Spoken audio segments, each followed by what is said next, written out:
ನಂತರ ದೇವರು ಬೆಳಕನ್ನು, ಸೂರ್ಯ ಚಂದ್ರ ನಕ್ಷತ್ರಗಳನ್ನು, ಹಗಲಿರುಳುಗಳನ್ನು ಉಂಟು ಮಾಡಿದನು.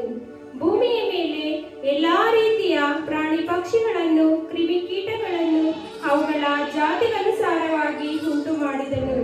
ಈ ರೀತಿ ಸಮಸ್ತವನ್ನೂ ಉಂಟು ಮಾಡಿದನು.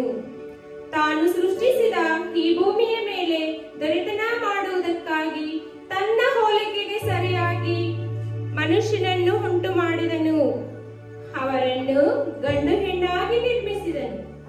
ಇವರೇ ಆದಾಮ ಮತ್ತು ಹವ್ವಳು. ದೇವರು ಮೂಡಣ ದಿಕ್ಕಿನಲ್ಲಿ ಏದೆನ್ ಸೀಮೆಯಲ್ಲಿ ಒಂದು ಉದ್ಯಾನವನವನ್ನು ಮಾಡಿ ತಾನು ರೂಪಿಸಿದ ಆ ಮನುಷ್ಯನನ್ನು ಅದರಲ್ಲಿ ಇರಿಸಿದನು.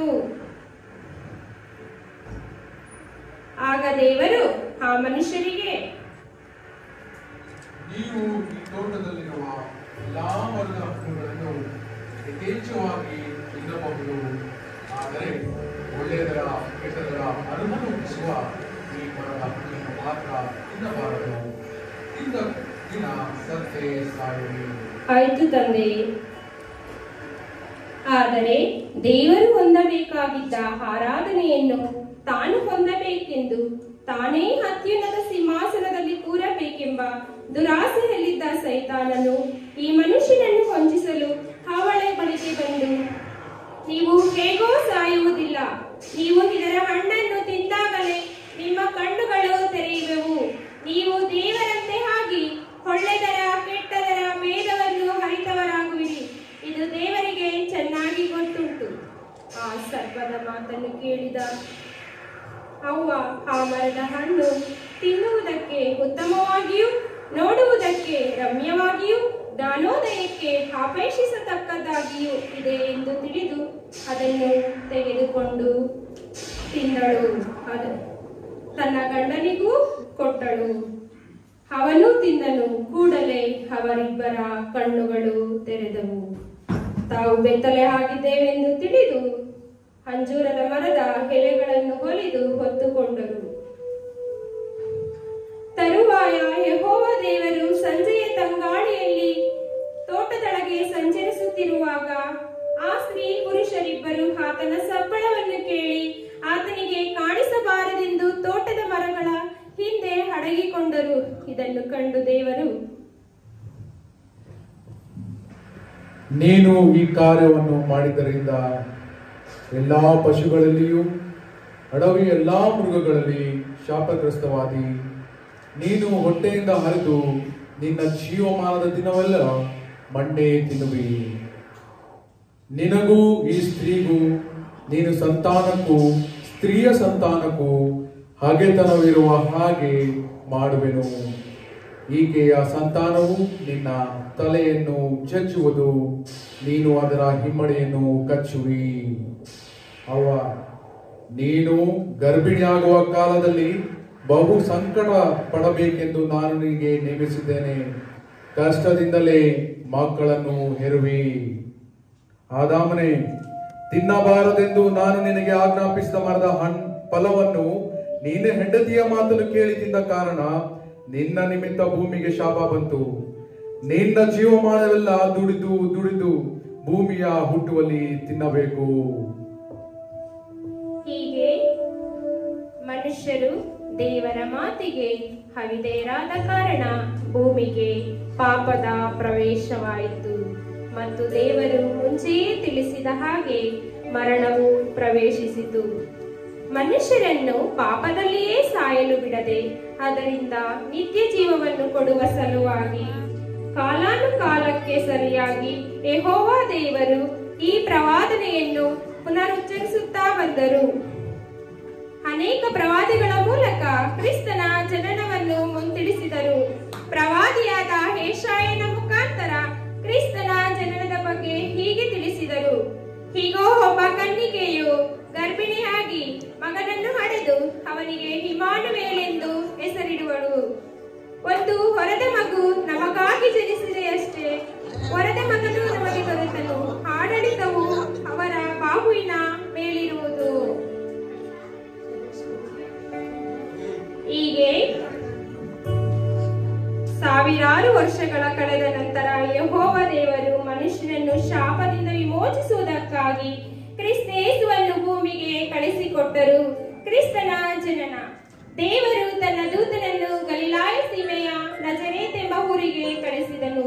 ಅಲ್ಲಿ ದಾವೀದನ ವಂಶದ ಯೋಸೇಫನಿಗೂ ಮರಿಯಳೆಂಬ ಕನ್ನಿಕೆಗೆ ನಿಶ್ಚಿತಾರ್ಥವಾಗಿತ್ತು. ಮರಿಯಳು ದೇವರನ್ನು ಸ್ತುತಿಸುತ್ತಾ ಕುಳಿತಿದ್ದಳು. ದೇವರ ದಯೆ ಹೊಂದಿದವಳೇ, ನಿನಗೆ ಶುಭವಾಗಲಿ. ಕರ್ತನು ನಿನ್ನ ಸಂಗಡವಿದ್ದಾನೆ. ಇದೆಂತ ಆಶೀರ್ವಾದ! ಮರಿಯಳೇ, ಹೆದರಬೇಡ, ನಿನಗೆ ದೇವರ ದಯೆ ದೊರೆತಿದೆ. ಈಗೋ ನೀನು ಗರ್ಭಿಣಿಯಾಗಿ ಒಬ್ಬ ಮಗನನ್ನು ಹೆರುವಿ. ಆತನಿಗೆ ಯೇಸುವೆಂದು ಹೆಸರಿಡಬೇಕು. ಆತನು ಮಹಾಪುರುಷನಾಗಿ ಪರಾತ್ಪರನ ಕುಮಾರನೆನಿಸಿಕೊಳ್ಳುವನು. ಇದಲ್ಲದೆ ದೇವರಾಗಿರುವ ಕರ್ತನು ಆತನ ಮೂಲಪಿತನಾದ ದಾವೀದನ ಸಿಂಹಾಸವನ್ನು ಆತನಿಗೆ ಕೊಡುವನು. ಆತನು ಯಾಕೋಬನ ವಂಶವನ್ನು ಸದಾಕಾಲ ಆಳುವನು. ಆತನ ರಾಜ್ಯಕ್ಕೆ ಅಂತ್ಯವೇ ಇಲ್ಲ. ಇದು ಹೇಗಾದೀತು? ನಾನು ಪುರುಷನನ್ನು ಹರಿತವಳಲ್ಲವಲ್ಲ. ನಿನ್ನ ಮೇಲೆ ಪವಿತ್ರಾತ್ಮ ಬರುವುದು, ಪರಾತ್ಪರನ ಶಕ್ತಿಯ ನೆರಳು ನಿನ್ನ ಮೇಲೆ ಬೀಳುವುದು. ಆದ್ದರಿಂದ ಹುಟ್ಟುವ ಆ ಪವಿತ್ರ ಶಿಶು ದೇವರ ಮಗನೆನಿಸಿಕೊಳ್ಳುವನು. ಇಗೋ, ನಾನು ಕರ್ತನ ದಾಸಿ, ನಿನ್ನ ಮಾತಿನಂತೆ ನನಗಾಗಲಿ. ಆಮೇಲೆ ಆ ದೂತನು ಹಾಗೆ ಬಳಿಯಿಂದ ಹೊರಟು ಹೋದನು. ಯೋಸೇಫನಿಗೆ ನಿಶ್ಚಯವಾಗಿದ್ದ ಮರಿಯಳು ಅವರು ಕೂಡುವುದಕ್ಕಿಂತ ಮುಂಚೆ ಆಕೆಯು ಪವಿತ್ರಾತ್ಮನಿಂದ ಬಸುರಾದದ್ದು ತಿಳಿದು ಬಂತು. ಆದರೆ ಆಕೆಯ ಗಂಡನಾದ ಯೋಸೇಫನು ಸಜ್ಜನನಾಗಿದ್ದು ಆಕೆಯನ್ನು ಬಯಲಿಗೆ ತರುವುದಕ್ಕೆ ಮನಸ್ಸಿಲ್ಲದೆ ಯಾರಿಗೂ ತಿಳಿಯದಂತೆ ಆಕೆಯನ್ನು ಬಿಟ್ಟು ಬಿಡಬೇಕೆಂದಿದ್ದನು. ಅವನು ಇದನ್ನು ಆಲೋಚಿಸುತ್ತಿರುವಾಗ ಕರ್ತನ ದೂತನು ಅವನಿಗೆ ಕನಸಿನಲ್ಲಿ ಕಾಣಿಸಿಕೊಂಡು, ಎಲೆ ಯೋಸೇಫನೇ, ದಾವೀದ ವಂಶದವನೇ, ನಿನ್ನ ಹೆಂಡತಿಯಾದ ಮರಿಯಳನ್ನು ಸೇರಿಸಿಕೊಳ್ಳುವುದಕ್ಕೆ ಅಂಜಬೇಡ. ಆಕೆಯ ಗರ್ಭವು ಪವಿತ್ರಾತ್ಮದಿಂದಲೇ ಆದದ್ದು. ಆಕೆಯು ಒಬ್ಬ ಮಗನನ್ನು ಹಡೆಯುವಳು. ನೀನು ಆತನಿಗೆ ಯೇಸು ಎಂದು ಹೆಸರಿಡಬೇಕು. ಯಾಕೆಂದರೆ ಆತನೇ ತನ್ನ ಜನರನ್ನು ಅವರ ಪಾಪಗಳಿಂದ ಬಿಡಿಸಿ ಕಾಯುವವನು. ಆಗ ಯೋಸೇಫನು ನಿದ್ದೆ ತಿಳಿದಿದ್ದು ಕರ್ತನ ದೂತನು ಅಪ್ಪಣೆ ಕೊಟ್ಟ ಹಾಗೆ ತನ್ನ ಹೆಂಡತಿಯನ್ನು ಸೇರಿಕೊಂಡನು. ಆದರೆ ಆಕೆಯು ಗಂಡು ಮಗನನ್ನು ಹಡೆಯುವ ತನಕ ಆಕೆಯನ್ನು ಹರೆಯಲಿಲ್ಲ. ಆ ಸಮಯದಲ್ಲಿ ಯೋಸೇಫನ ಊರಾದ ಬೆತ್ಲೆಹೇಮೆ ಎಂಬ ಊರಿನಲ್ಲಿ ಜನಗಣತಿ ಪ್ರಾರಂಭವಾಯಿತು.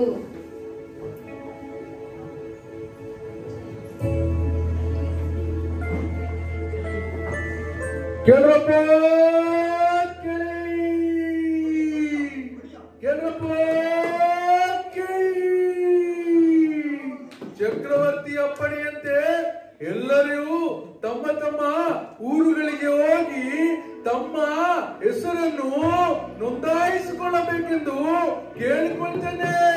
ಕೇಳಪ್ಪ, ಕೇಳಪ್ಪ.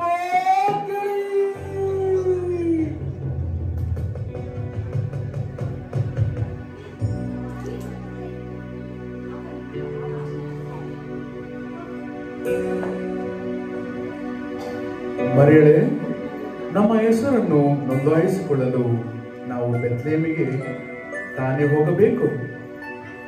ಹೌದು, ನಾವು ಬೆತ್ಲೆಹೇಮಿಗೆ ಹೋಗಬೇಕು. ಹಾಗಾದರೆ ಹೋಗಬೇಕಾದ ಎಲ್ಲಾ ಕಾರ್ಯಗಳನ್ನು ನಾನು ನೋಡಿಕೊಳ್ಳುತ್ತೇನೆ. ಆದಷ್ಟು ಶೀಘ್ರವೇ ನಾವು ಹೊರಡಬೇಕು. ಸರಿ, ಹೊರಡೋಣ.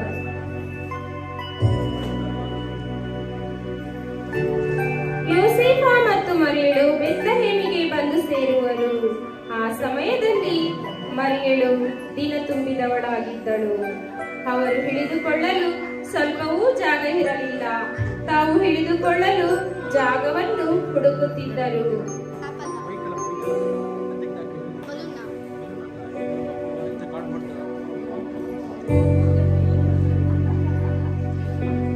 ಅಮ್ಮನವರೇ, ಅಮ್ಮನವರೇ, ನಾವು ಗಲಿಲಾಯ ಸೀಮೆಯ ನಜರೇತ್ ಎಂಬ ಊರಿನಿಂದ ನಮ್ಮ ಹೆಸರನ್ನು ನೋಂದಾಯಿಸಿಕೊಳ್ಳಲು ಬಂದಿದ್ದೇವೆ.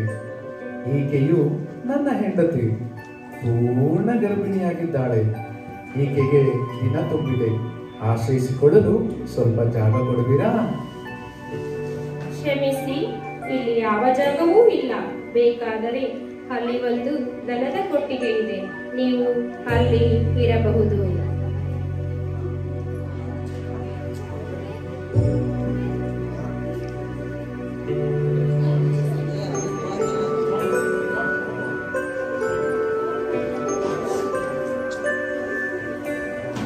ಅವರು ದನದ ಕೊಟ್ಟಿಗೆಯಲ್ಲಿ ಇರುತ್ತಾರೆ.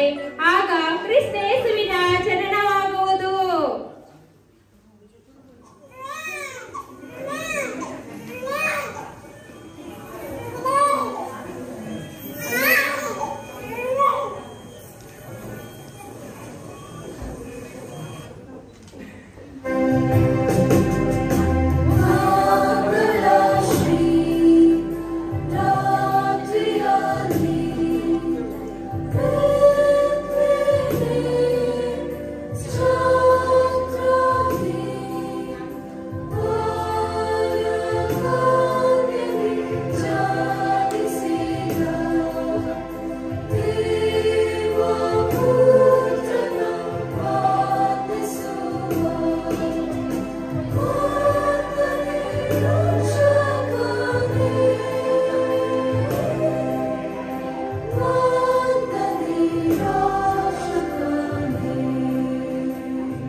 ಕುರುಬರಿಗೆ ತಲುಪುವುದು.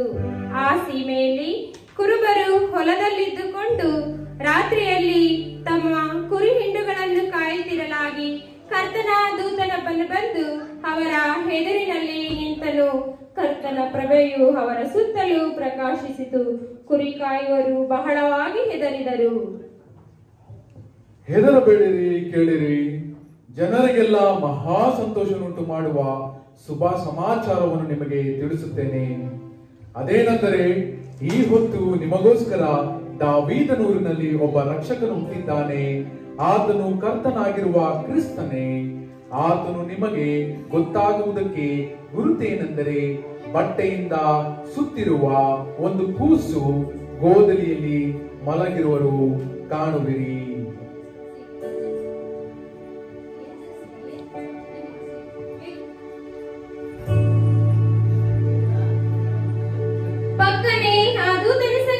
ಪರಲೋಕ ಸೈನ್ಯದವರ ಒಂದು ದೊಡ್ಡ ಗುಂಪು ಕಾಣಿಸಿತು. ಮೇಲನ ಲೋಕದಿ ದೇವರಿಗೆ ಮಹಿಮೆಯಾಗಲಿ, ಭೂಮಿ ಮ್ಯಾಲೆ ಶಾಂತಿ ಬೆಳಗಲಿ. ಮೇಲನ ಲೋಕದಿ ದೇವರಿಗೆ ಮಹಿಮೆಯಾಗಲಿ, ಭೂಮಿ ಮ್ಯಾಲೆ ಶಾಂತಿ ಬೆಳಗಲಿ.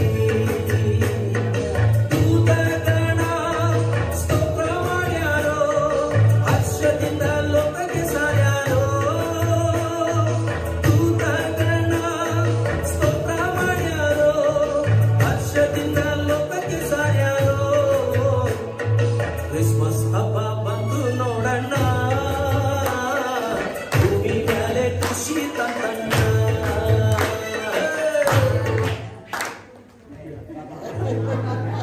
ದೇವದೂತರು ಅವರ ಬಳಿಯಿಂದ ಪರಲೋಕಕ್ಕೆ ಹೊರಟು ಹೋದರು.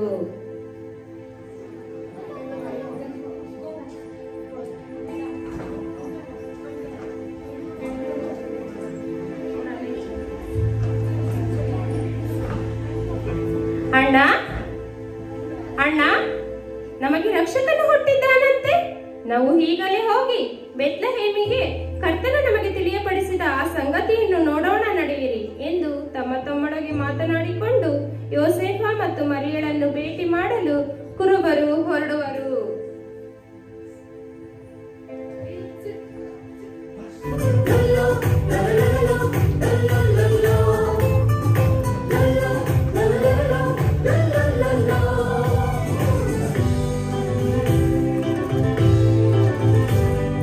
ಕುರುಬರು ನಾವು ಕುರುಬರು, ಬೆತ್ಲೆಹೇಮ್ ನಮ್ಮ ಊರು, ಒಲಗುಟ್ಟದವರು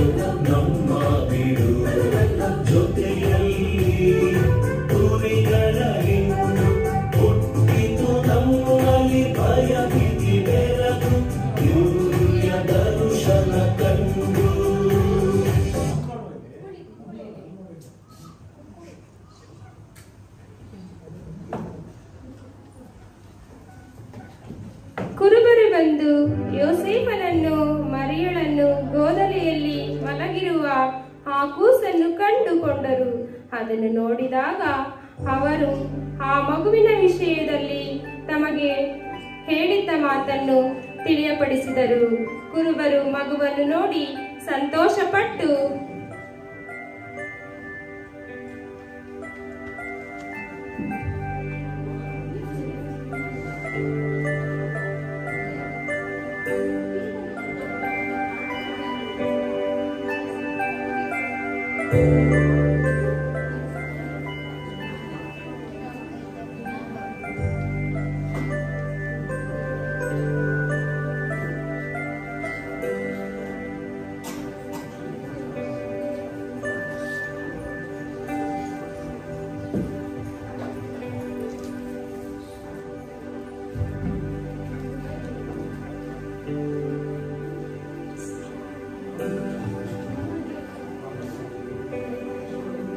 ಯೇಸು ಹುಟ್ಟಿದ ಕೆಲವು ದಿನಗಳ ನಂತರ ಹೆರೋದನ ಅರಮನೆಯಲ್ಲಿ ನಡೆದ ಘಟನೆ.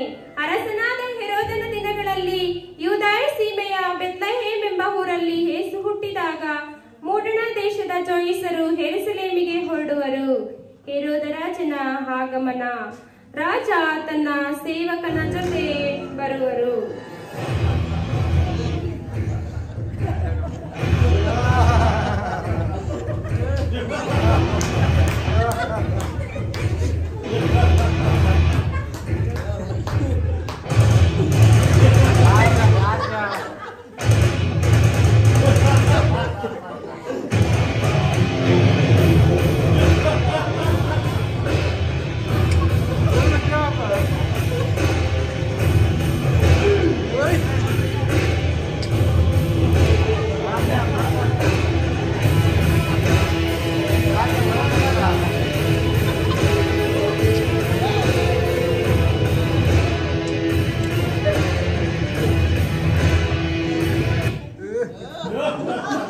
ರಾಜನಿಗೆ ಜಯವಾಗಲಿ, ರಾಜನಿಗೆ ಜಯವಾಗಲಿ, ರಾಜನಿಗೆ ಜಯವಾಗಲಿ.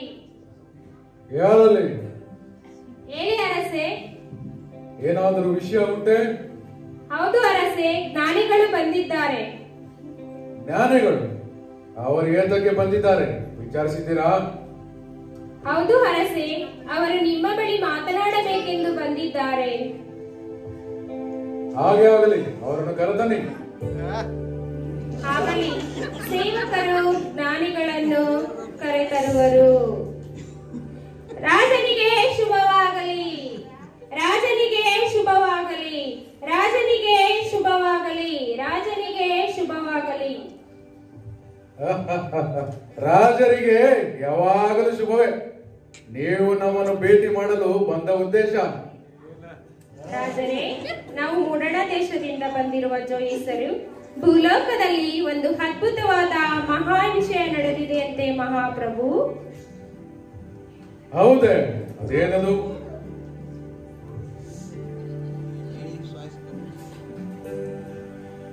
ಯೆಹೂದ್ಯರ ಅರಸನಾಗಿ ಹುಟ್ಟಿದವನು ಎಲ್ಲಿದ್ದಾನೆ? ಆತನನ್ನು ಸೂಚಿಸುವ ನಕ್ಷತ್ರವನ್ನು ನಾವು ಮೂಡಣ ದೇಶದಲ್ಲಿ ಕಂಡು ಅದು ನಿಮ್ಮ ಅರಮನೆಯಲ್ಲೇ ಜನಿಸಿದ್ದಾನೆಂದು ಭಾವಿಸಿ ಅದನ್ನು ನೋಡಲು ಬಂದಿದ್ದೇವೆ ಸ್ವಾಮಿ.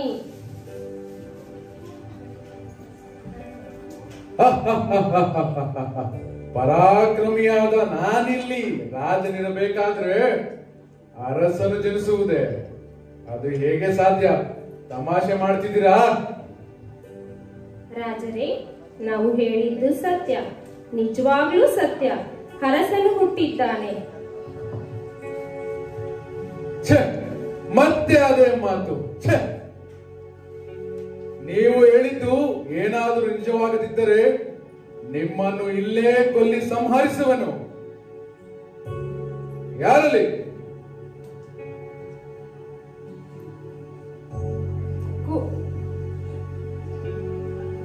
ರಾಜರೇ, ನೀವು ನಂಬಿದರೆ ನಂಬಿ, ಇಲ್ಲವಾದರೆ ಬಿಡಿ. ಅದೇ ಸತ್ಯ. ನಾವು ನಕ್ಷತ್ರವನ್ನು ಹಿಂಬಾಲಿಸಿ ಬಂದಿದ್ದರಿಂದ ತಡವಾಗಿ ಬಂದೆವು. ಯಾರಲ್ಲಿ?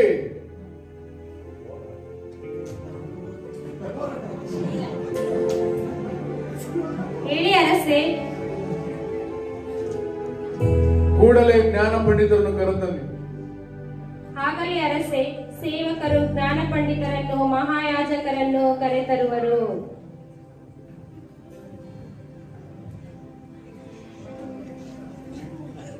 ಜ್ಞಾನ ಪಂಡಿತರೇ, ಯೆಹೂದ್ಯರಿಗೆ ಅರಸನು ಹುಟ್ಟುತ್ತಾನೆಂದು ನಿಮಗೆ ಪ್ರವಾದಿ ಗ್ರಂಥದಲ್ಲಿ ಬರೆದಿದೆಯೇ? ಕ್ರಿಸ್ತನು ಹುಟ್ಟಬೇಕಾದದ್ದು ಎಲ್ಲಿ?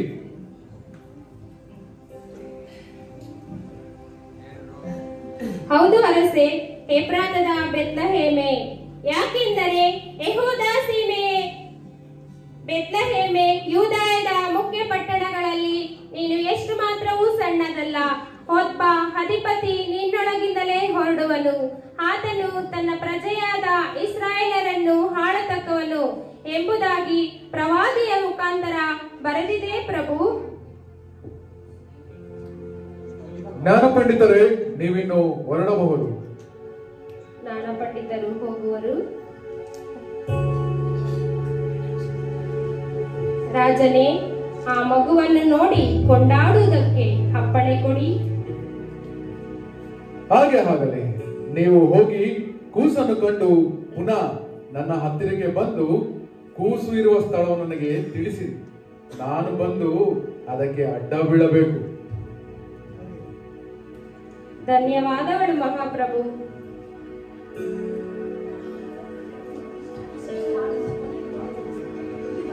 ಅಲ್ಲಿ ನೋಡಿ, ನಾವು ಹಿಂಬಾಲಿಸಿ ಬಂದ ನಕ್ಷತ್ರವು.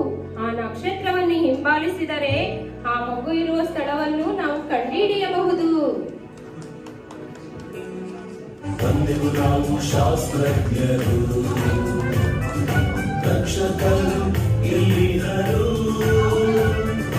ಮಗುವಾಗಿ ಹುಟ್ಟಿದ್ದಾರೆ, ಎಲ್ಲಿದ್ದಾರೆ ಕಂಡಿದ್ದರೆ ನಕ್ಷತ್ರ ನೋಡಿ ಬಂದಿಗೆವು ಇಲ್ಲಿ ದೇವ ಮಗುವಲ್ಲಿ.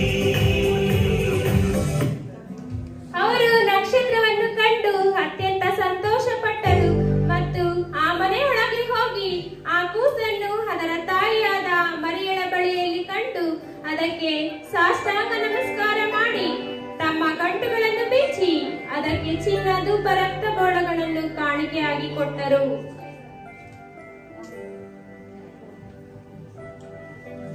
ಎಲ್ಲ ಚಿಲ್ಡ್ರನ್ಸ್ ಸ್ಟೇಜ್ ಮೇಲೆ ಬನ್ನಿ.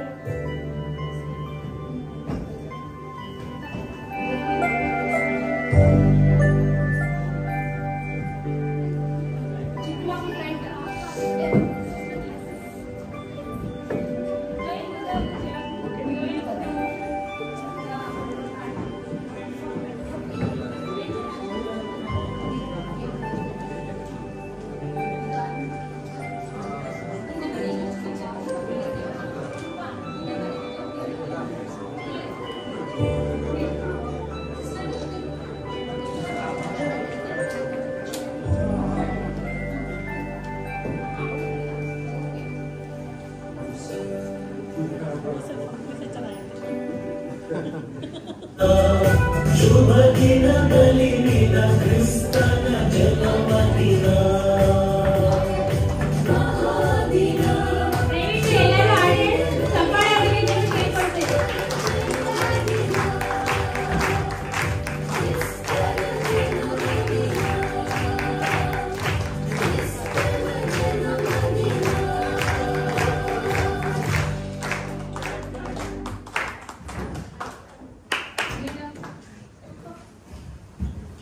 ಮನುಷ್ಯನು ಏದೇನ್ ತೋಟದಲ್ಲಿ ಕಳೆದುಕೊಂಡಿದ್ದ ಆ ನಿತ್ಯ ಜೀವವನ್ನು ತಿರುಗಿ ದಯಪಾಲಿಸಿದನು.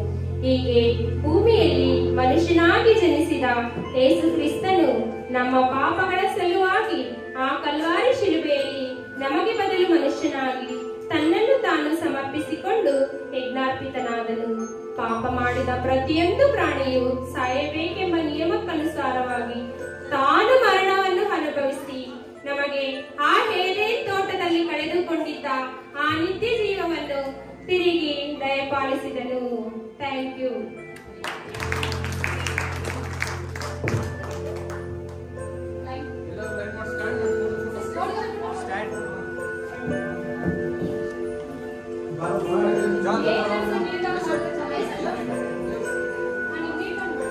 Start.